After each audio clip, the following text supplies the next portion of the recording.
Hello and welcome to the State of K-pop, a podcast where I talk about all things K-pop, from choreographies to comebacks to toxic fandoms, all from the point of view of a K-pop stan. My goodness, today we have so much to talk about. So if you have not watched any of my podcast episodes before, first, hi, my name is Indigo. Nice to meet you. Okay. I usually every episode I have like a main topic that I focus on. But today it's kind of just going to be like all over the place because we have so much to discuss. Starting with, I posted a video, a short form video, like a month ago. I posted it in August. Oh my God. As I'm recording this, it's September. It's the last day of September. Jesus Christ. But I recorded it in August. Also, by the way, to keep up with me on a more consistent basis, I post every single day on Instagram and TikTok. And I post like 2 to 3 times a day on TikTok. So if you want to see my just opinions on K-pop, and usually those TikToks turn into like longer video essays here, so if you want to see those on there first, you should definitely follow me. But I posted on TikTok and it was me being like, dear K-pop industry, when you come to America, do not perform the English versions of songs. So we already know this. Americans, people in the UK, like we already know this. This is a normal opinion. Most people have this opinion. Like, for K-pop stans to agree on shit, it's like kind of insane, but it's like the general consensus that English versions of K-pop songs are just bad, like they're ass, right? So I posted this and it started getting like actual reach. And I'm not talking about like numbers. I'm talking about actual reach. I started getting comments. I got a comment in Japanese. I got a comment from somebody in Thai. I was getting, not Thai. I apologize. I got a comment from somebody in Taiwanese. I think I was getting comments from people in Mandarin or reposts from people in Mandarin. I misspoke. One of the people who was the voice in the Saja Boys liked it, and I'm pretty sure he's also a songwriter in YG. I said he was a K-pop producer. I think I'm wrong, but he works in YG and he was a Saja Boy. He liked it. Then I wake up to somebody being like, yo, you're on Holland's story. If you don't know, I'm pretty sure Holland is like the first K-pop idol to come out. So he reposted it on his story because, which is so ironic because I'm currently learning Korean. It reached Korean TikTok or Korean Instagram, and they took my video and posted it on this account. Now, this account is designated for Koreans to learn English, but to learn how people actually speak English. So, if you're learning any other language, you have like slang and just like how people actually speak it versus textbook. So the fact that my video is on there, so people in Korea are learning how people actually speak English. Like, I was looking at the captions and I was looking at the translations, like some stuff I was saying, like go out of my way. They translated that. Like, it was so ironic because I'm looking at the Korean captions, translating it, learning how to speak Korean. Anyway, so they reposted that, and then Holland reposted it, and Holland was like, guys, is this real?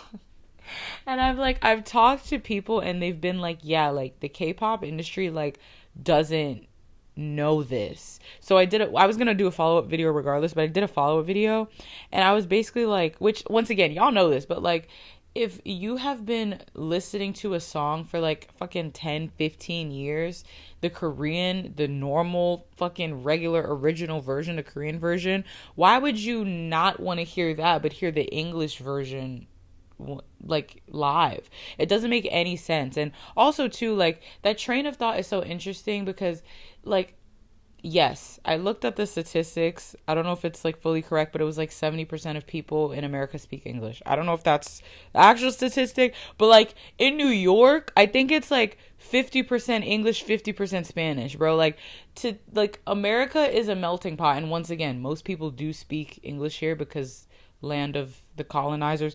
But like um well, land of the indigenous people and then colonizers took over. So no tea. But like there are so many other languages that are spoken here. So for K-pop to be like, okay, America English, already like not the correct train of thought. But then also too, Korea is a homogenized society. So like I would get why they would think that, you know? Like anyway, but I basically said that, and then I was like, the when they do English versions after doing the original either Korean or Japanese version, the translations are always not as good. It's so interesting because I heard somebody, I heard a Korean person say that like they feel or Korean can be limiting sometimes, and I find that so interesting because like listening to the like translation, not when they do the English versions, but like looking up translations of lyrics, like the lyrics are so beautiful. Like EXO by Hyphen was one of the examples I used. And if you hear the translation, it's like, you're my goddess, you're my moon and my stars, I worship you. And then the English version is like, you're hot. Like, I'm exaggerating a little bit, but I'm also not. It's like, and then on top of that, like, I feel like besides the or like when they do the English version, it kind of, I don't want to say dumbs down the lyrics, but yes. And then like also sometimes most times the English versions are like the grammar is wrong, and I'm not the grammar police. I'm saying like it is so absurdly like, what the fuck are you saying? And it's like, I don't know if they do it on purpose. Maybe they do it on purpose. In when you have Korean with some English in it, like honestly, like one of the parts of K-pop is that like the English lyrics are or like not corny, but like a little wacky. Like that's kind of the point. Like it's like kind of one of the things that makes K-pop K-pop. But like when they do the like English versions, it just like doesn't make any sense. And then you have the additional AAVE. It just doesn't. It's just not good. It's just not good. But once again, like I said this in the video too, I've been listening to K-pop since 2015. Some bitches have been listening to K-pop since the fucking 90s, since it fucking came out. So they've been sitting with these songs for fucking like 30 years, fucking 25 years, 40 years, all that shit. You listening to the same song, and then they come to America and you get the English for like, bro, like I'm listening to K-pop. Korean pop. If I want the English songs, I'll listen to pop. I don't listen to a genre in another language to hear my language. I don't listen to Bad Bunny to hear English. You know what I mean? Like if Bad Bunny came out with the song fully in English, I would kind of be like, why? Unless if there was like a legit reason, but like why? Like he got announced to be performing at the Super Bowl, and now this is like a conversation that's happening where people are like, oh, he's gonna perform, which we know what people are saying this, but like complaining that's gonna be like, oh, he's not gonna perform in English, which like, bro, not everything is for you. It's so funny, like Americans finding out that there are other languages besides English that exist. So funny.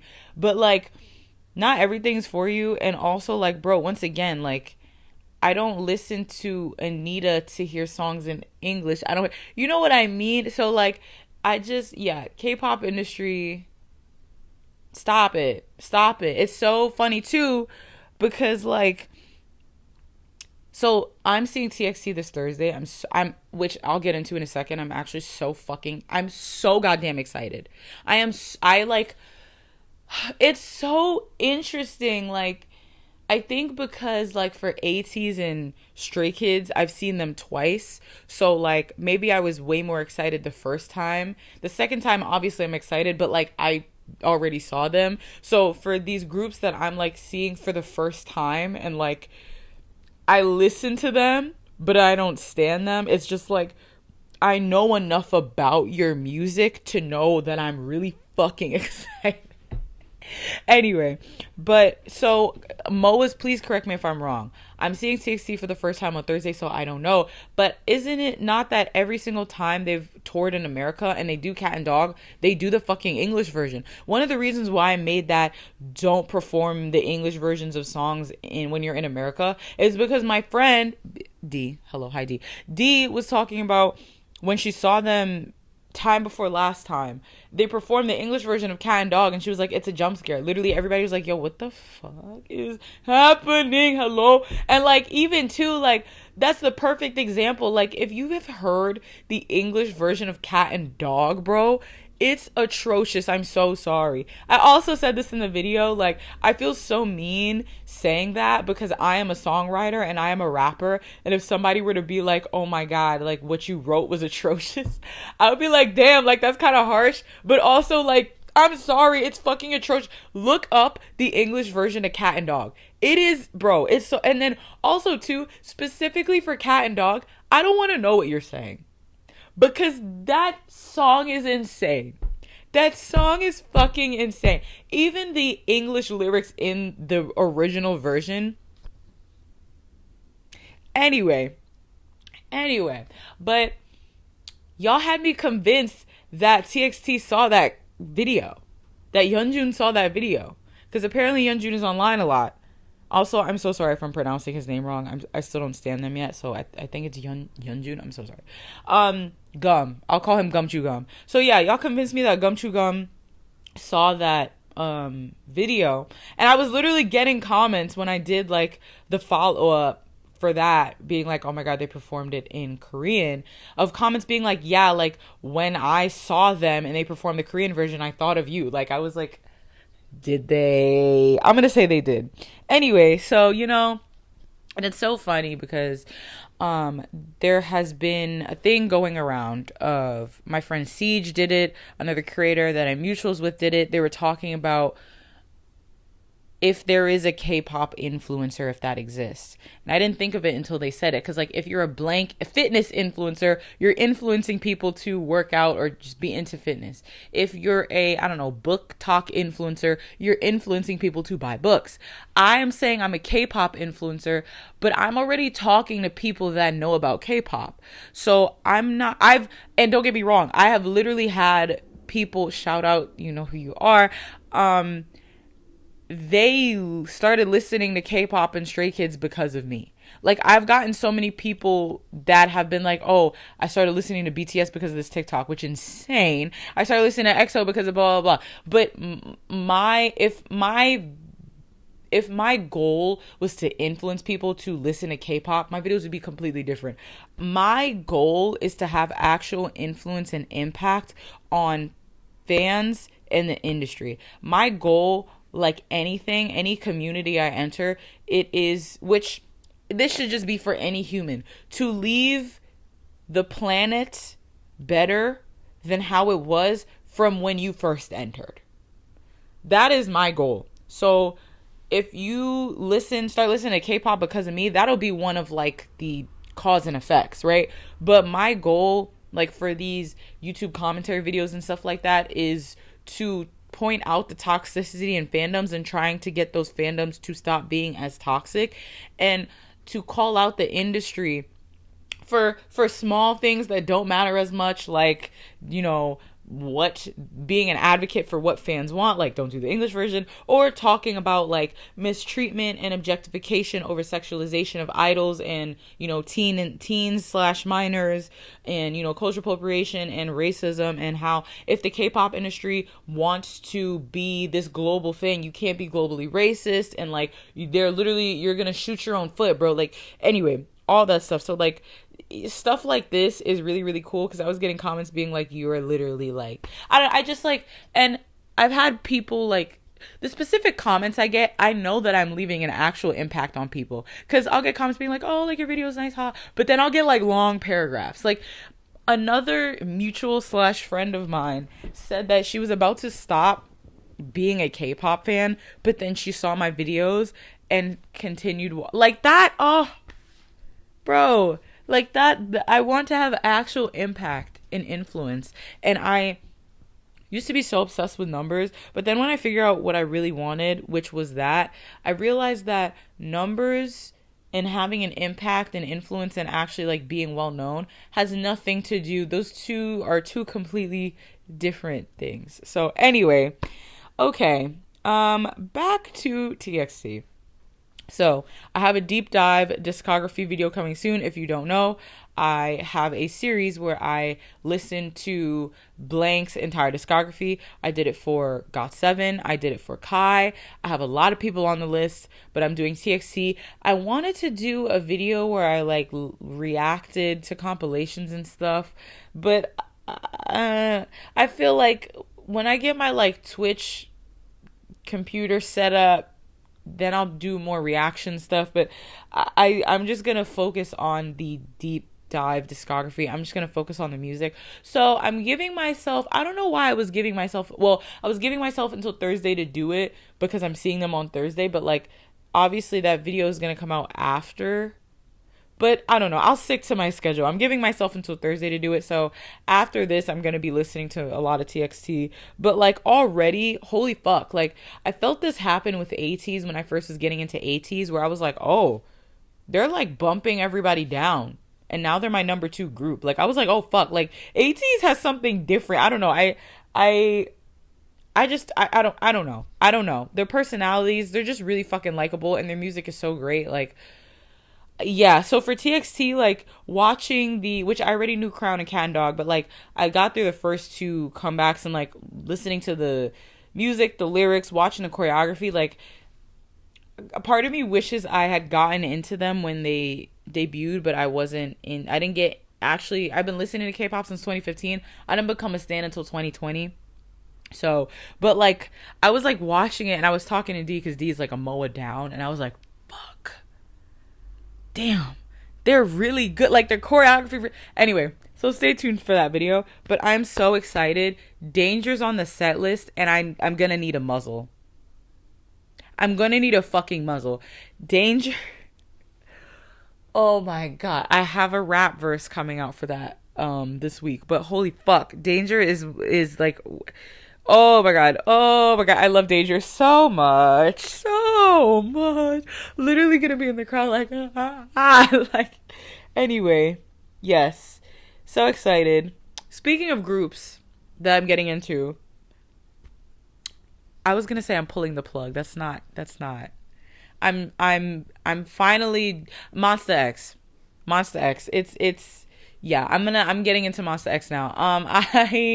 I'm gonna also, that'll be a video too, deep dive, but I have friends around me that are like Mon Bebe. I don't even know what the fuck the fandom name is, but like you like one fucking Instagram and then all of a sudden every time I'm scrolling and they get me suggested posts, it's all fucking Monsta X. I was watching 2 of them like KCON performance, and like D keeps sending me Monsta X videos. But I'm getting into them, and it's so funny too because like I made the executive decision that I really want to be a second gen stan. I really do want to be a second gen stan. And so I was like looking up like second gen compilation whatever on TikTok. And this one guy was talking about, because I did a YouTube video talking about second gen. I could definitely like redo it honestly, because like I feel like it'll be better when I actually like deep dive into it. But like he was talking about like, to y'all that think that like second gen fandom was like flowers and fucking skipping around on unicorns, like y'all were very wrong, because like the comments talking about like mad niggas had hit outs on them, bro. Like why are we trying to kill people?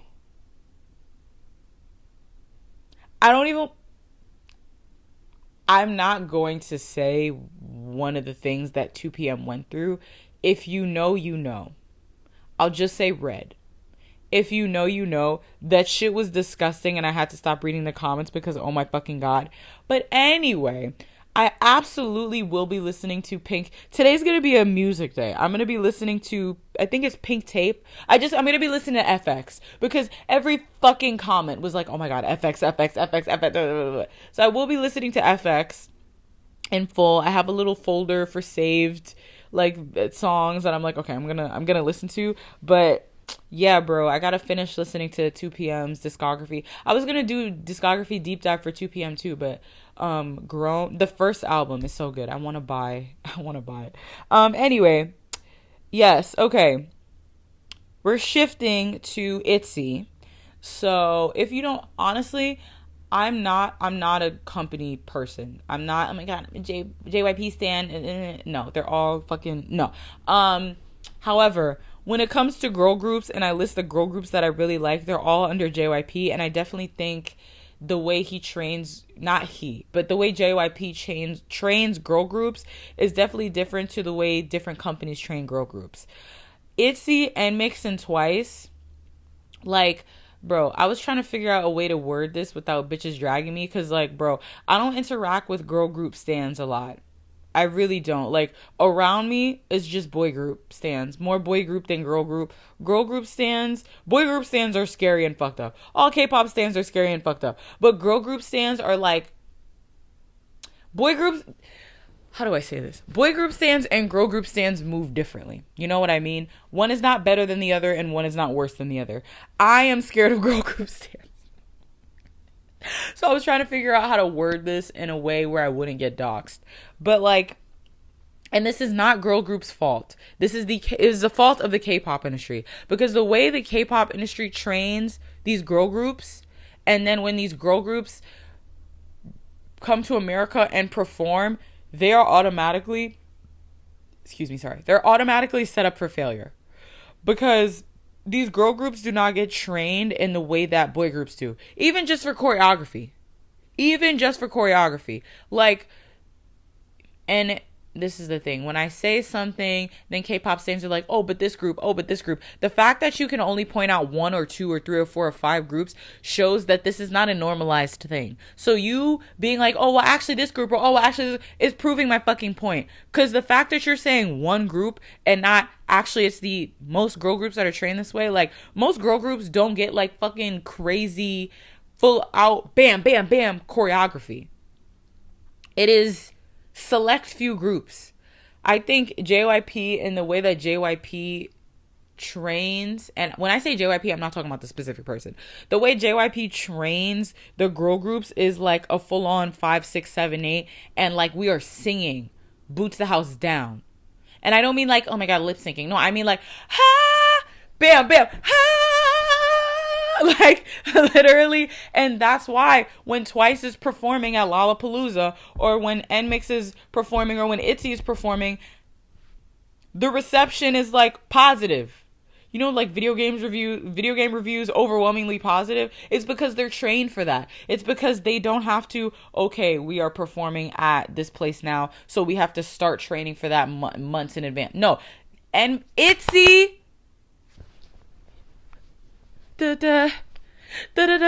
ITZY and Mix from debut. Bitches were on the floor. Bitches were back bending. Bitches were bow, bow, bow. Full on singing. So, of course, if you've been training like that since your fucking inception, fucking trainee to debut to now, of course you're fine. Of course you're going to be built for that. Like, these K-pop industry, if you want these fucking girl groups to come to America and not make them look like bad, you need to fucking train them in the way y'all train boy groups. All that's to say, ITZY re-signed, and apparently JYP, once again, the company, not the actual person. I mean, if he did say this, then okay. But JYP basically was like, all right, we're going to market them how we should have marketed them from the beginning. Because ITZY is obviously big, but they could be on the level of, like, I don't know, aespa right now in terms of popularity, if JYP didn't fucking do them dirty and market them so shit. So I'm really, really excited, because I think, honestly, like, ITZY and NMIX are, because, oh my god, wait, hold on, somebody correct me if I'm wrong. I'm definitely wrong. Who debuted after Twice? What girl group debuted after Twice? Was it not ITZY? If that's correct, that's insane, because they absolutely got fucking done dirty. Like, oh, okay. Anyway, besides the point, ITZY genuinely could be the next big girl group. Because, like, the shit bitches are complaining about, ITZY and NMIX have. They absolutely fucking have it. The full on choreography, especially NMIX specifically, the full on choreography and the fucking vocals, bro. Like, but I honestly think, because I was trying to figure out, like, why are they not as big besides the shit marketing or whatever. And it's like, ITZY and NMIX was made for the female gaze. Most of these girl groups are made for the male gaze. And I think because ITZY and NMIX aren't marketed that way, especially NMIX isn't marketed that way, they aren't as popular, and it kind of breaks my heart just because they aren't being objectified or like sexualized as much. It makes me, they're not as popular. But honestly, like, I just want them to be successful, and they are. So, you know, numbers aren't everything. I think they'll grow steady over time, because it's like, if you like NMIX, you really care about a full-on conceptualized story. Like, their lore is crazy, and you care about actual vocals. And like, I feel like the people that are fans of NMIX are not gonna leave. Like, they're loyal fans. You know what I mean? So I feel like their fan base, even if it grows like slower than others, like, it'll be a good, steady, loyal fan base that'll stay with them. They have I think, album coming out. I think they're having a comeback in October. I'm really fucking excited. Anyway, so yes, speaking of comebacks, holy fucking shit. So EXO, okay, let's rewind. I have seen Kai, I have seen The Boys, I have seen P1 Harmony, I am seeing TXT, I am seeing 17. Oh my god. So literally Kai, oh my god, the decibel that my voice was at when he did the fucking EXO medley, that was my first time seeing hearing EXO songs like live. And during the concert he was like, yeah, so EXO's having a bro. This is my first EXO comeback. Like, legit. Where I'm actually locked in. Like, where I'm actually fucking locked in, bro.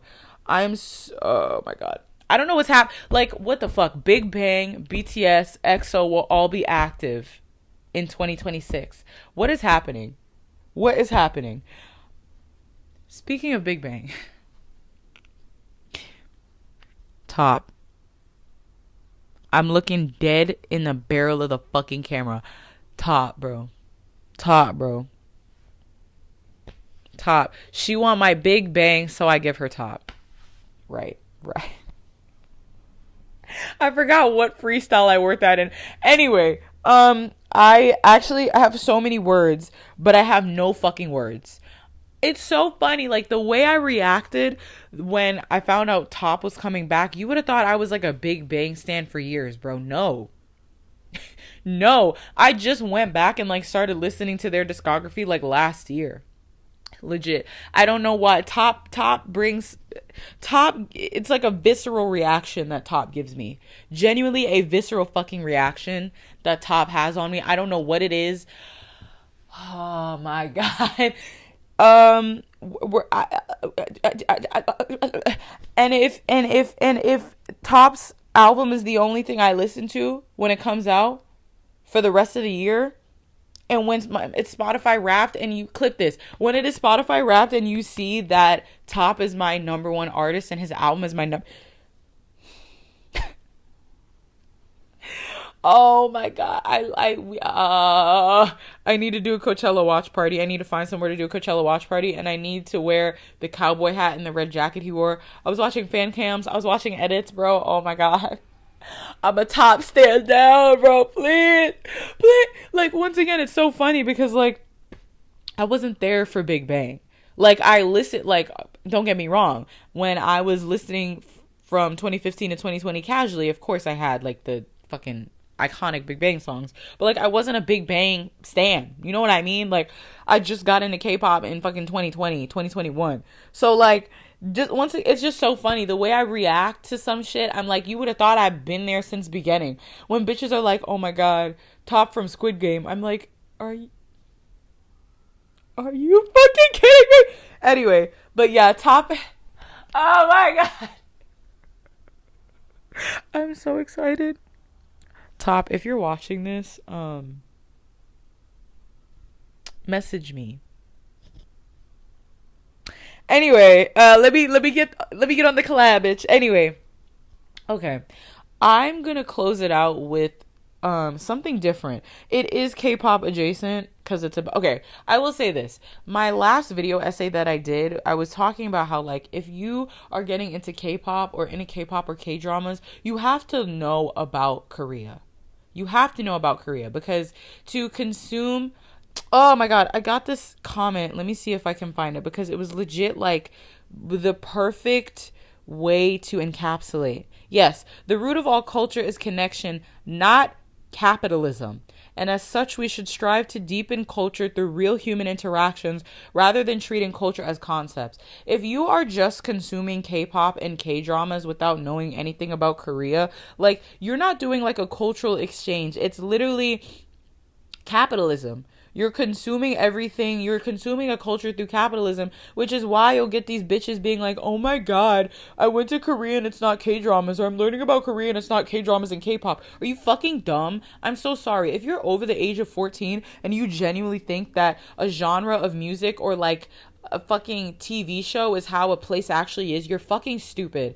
You cannot be grown and think that. But then there was that one fucking girl that went to Korea and was shoving phones in faces, recording Korean men without their consent, being like, K-pop lied to us, K-dramas lied to us, Korean men don't look like that. Are you... Because you're like, when something's so dumb, you're like, you have to be joking. But then you're like, oh, you're that dumb. Oh my god, aggravating. Anyway, I got two books. I got this book and I got another book. But this book, by Daniel Tudor, Korea, the Impossible Country. If you, I bought this book like 2 days ago. I'm not even like a fourth of the way through. I actually think I am actually legitimately a fourth of the way through it. If you want to learn about Korea, get this fucking book. This book is so good. I'm already like reading stuff and I'm like, oh, that's why. I will be incorporating this book into my TikToks and my YouTube videos.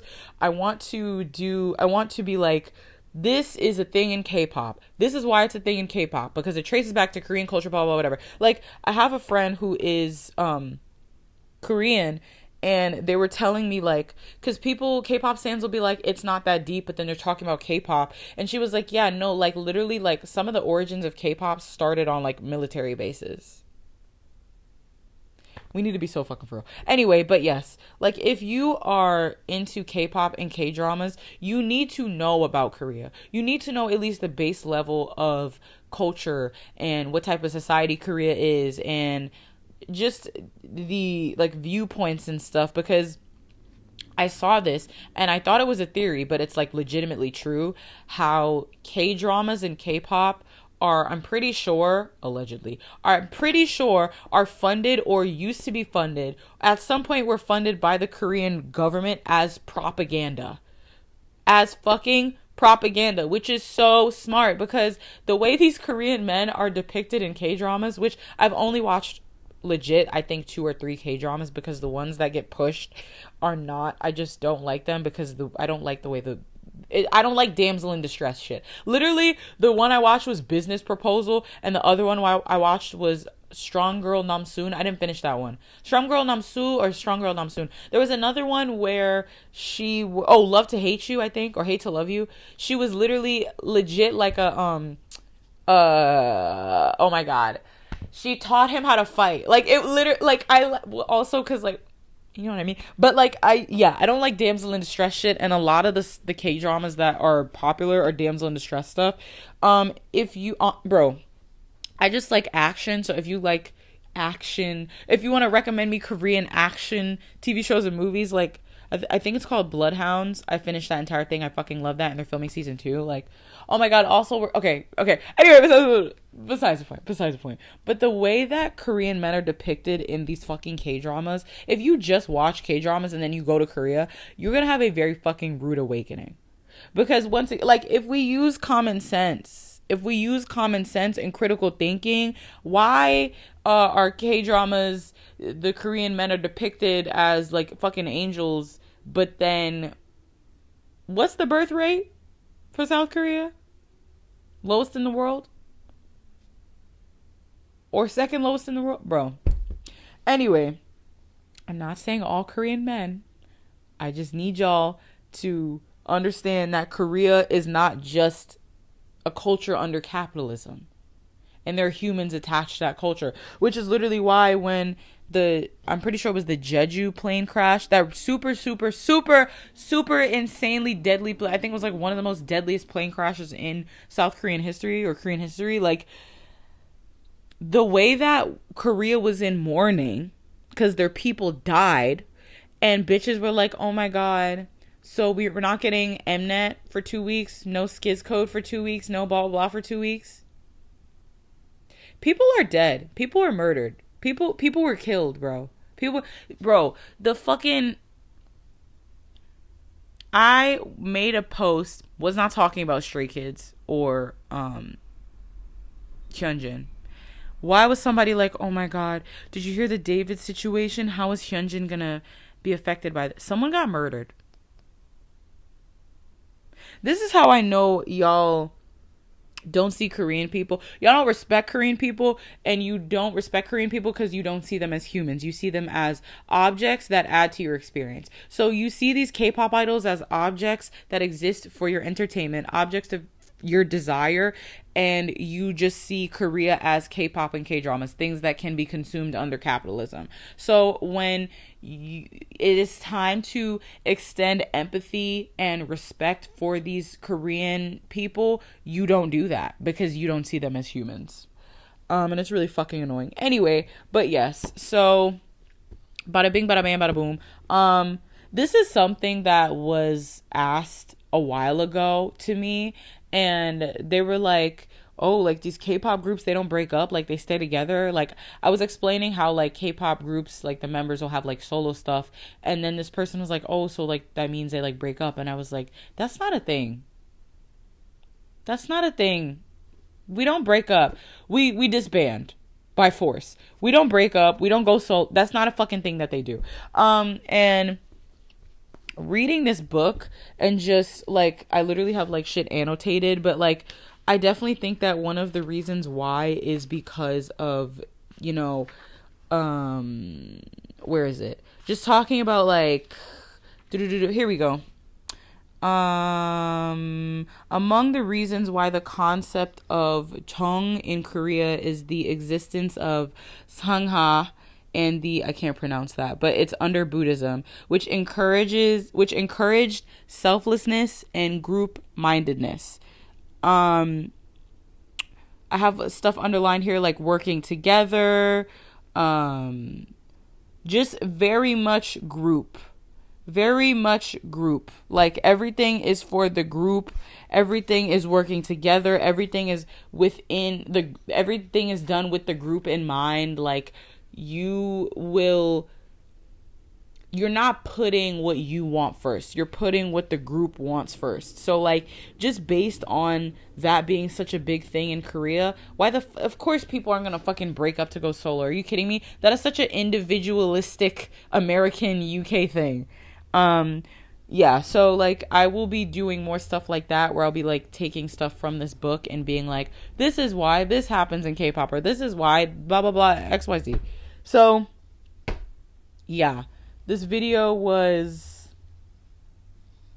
all over the place, which I liked. Yeah. TXT vlog coming. I think I'll do a TXT vlog. Honestly, I had a P1 vlog, but I deleted it. I don't know. I'm just posting like clips of me at the concert. But that was like, honestly, like one of the top 10 most fun concerts I've ever been to in my life. So much fun. Actually, so much fun.